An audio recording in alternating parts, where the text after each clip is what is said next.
Problems with cleaners is probably the most talked about complaint from Airbnb hosts. And this is a big deal. The cleanliness of your Airbnb directly impacts the quality of stay that your guests will have and the rating you're going to get from your guests. If you're doing the cleaning yourself because you can't find someone to clean well enough, then you are setting yourself up to be constantly tied to your business and severely hampering your ability to grow it. In this video, I'll break down the 5 essential traits all fantastic cleaners have. And I also want to let you know about a pricing workshop that I'll be putting on at the end of the month, which is January 2022, in case you're watching this video after the fact. The pricing workshop will teach you how to take the guesswork out of setting your price so that you can confidently set your nightly rate as high as possible without worrying that price is what's keeping your guests away, so that you can earn more money on Airbnb and attract the very best guests out there. Stay tuned for the exact dates, as I'll be releasing them in the next couple weeks. Welcome to another episode of Airbnb Uncovered. I'm Matt, the creator of AirbnbUncovered.com and Airbnb Superhost.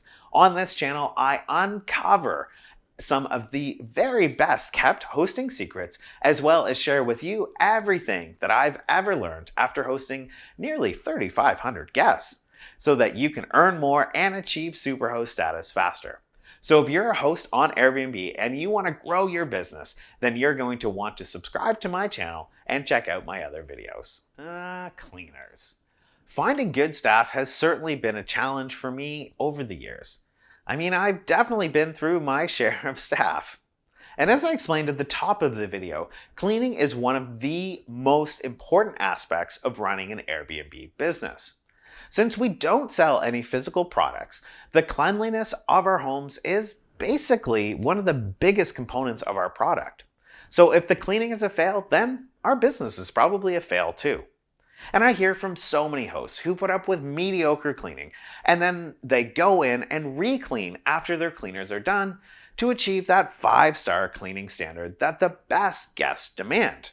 Or even worse, they just fire their cleaners and then they just do it themselves because finding a great cleaner just seems like an impossible task.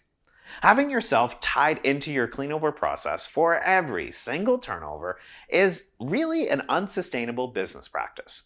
The result is likely going to be burnout, frustration, and a complete lack of ability to step away from your business so that you can travel or take time off to recharge or spend time with your friends and family. Being so intertwined with your turnover process can also take a lot of the fun out of hosting too. That's all you're doing. Plus, if you want to start expanding your business and really growing your profits, then you need to stop working in your business and instead start working on your business, because that's what all successful business owners do. After working with so many cleaners, I've noticed that the best cleaners, well, they seem to all share the same traits. And if you're missing even just one of these traits, then you're likely in trouble and you should probably start looking for a new cleaner who possesses these traits to replace your current one. Now, without further ado, let me count down the 5 best traits that all fantastic cleaners share. Starting with number 5, eagerness. I know that eagerness is a vague term, so let me explain. You want a cleaner who is eager to please both you and your guests. So if they see something that is dirty that you don't have on your checklist, great cleaners will actually just clean it, rather than walking by and saying, well, it's not on the list, so I'm not doing it. And you're also looking for a person who will tackle deep cleaning tasks when time permits. Like say, for example, you hosted a guest who was super clean and the turnover doesn't take that long. A great cleaner will go and find something to do, like maybe wash the windows or clean the stoves or do something else that is productive with the extra time that they have, instead of just leaving early. Number 4 is reliability. This one is important. Well, I mean, they're all important, but without this one, the rest of them don't matter, because if your cleaner isn't reliable, then they're probably not showing up and they're probably not actually doing any work for you. So none of this matters. But in my business, my cleaner scheduling is all automated. So I need to know that my cleaner is going to show up on time and get the job done. You don't want to be constantly babysitting your cleaners and double checking that they're actually going to show up to do your job. That's such a waste of time. Coming in at number 3 is attention to detail. While on the surface, cleaning isn't an overly complicated task, but the details do matter when cleaning. In our business, we are constantly having to demonstrate and prove to our guests that our homes are clean. While a surface can be technically clean, even if it doesn't appear that way, then we have lost the confidence from our guests. Take, for example, a countertop. You could wash the counters, but neglect to dry them. The result is probably some watermarks or perhaps a little bit of leftover soap residue. A guest could walk in, see the residue, and assume that the counter is dirty. And it's actually not, because technically all the germs have been removed, but it looks dirty. Another great example is with bedding. Sometimes sheets come out of the laundry with a few leftover hairs from the previous guest. The hairs are clean from the soap, and hopefully they are disinfected from the bleach, but I don't know of anybody who wants to sleep in a bed with someone else's hairs on it. So yes, cleaning isn't rocket science, but it is very detailed work. Number 2 is trustworthiness. I'm sure a few of you are sitting there going, well, of course, Matt, every employee should be trustworthy. And yes, that's true, they should be. But this trait is of even greater importance in our business because trust weaves through the entire Airbnb business model on so many levels.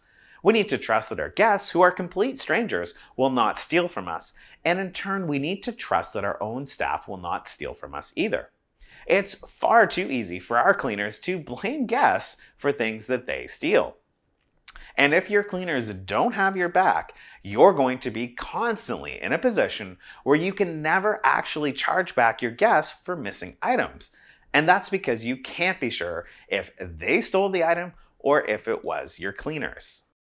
Ready for it? The number 1 trait that all amazing cleaners share is trainability. Every cleaner that I've ever worked with has come with their own unique cleaning methods. Some of these methods have been fantastic, and they are things that I've incorporated into my training. But sadly, many others have been a little less than ideal. And if your cleaner is not willing to change how they clean or add in things that you want done, you're going to be fighting a losing battle. There is nothing more frustrating than telling cleaners the same thing over and over again. Often, in these sorts of situations, you just end up fixing the deficiencies yourself, which in turn ties you to your business and means that it cannot run without you, which really defeats the entire purpose of hiring out this part of your business. Question: do you currently have an amazing cleaner who isn't you? Give me a yes or no in the comments below. Also, share with us how you found your amazing cleaner. Honestly, cleaning is such an important part of your hosting business. Please heed this advice when selecting which cleaners to hire. After hosting on Airbnb for almost 7 years, I can tell you that you need all 5 of these traits to actually be able to let go of turnovers. And once you let go of them, you can get the freedom that comes from not working in your business and instead working on your business. If you're a regular viewer of mine, then you probably know what I'm about to say next. And that is to ask you for a thumbs up if you did learn something in this video, and to subscribe to my channel if you're not already. If you want to binge more of my content, then check out the other videos I have on my channel that are all about how to make more money on Airbnb. So until next time, bye for now.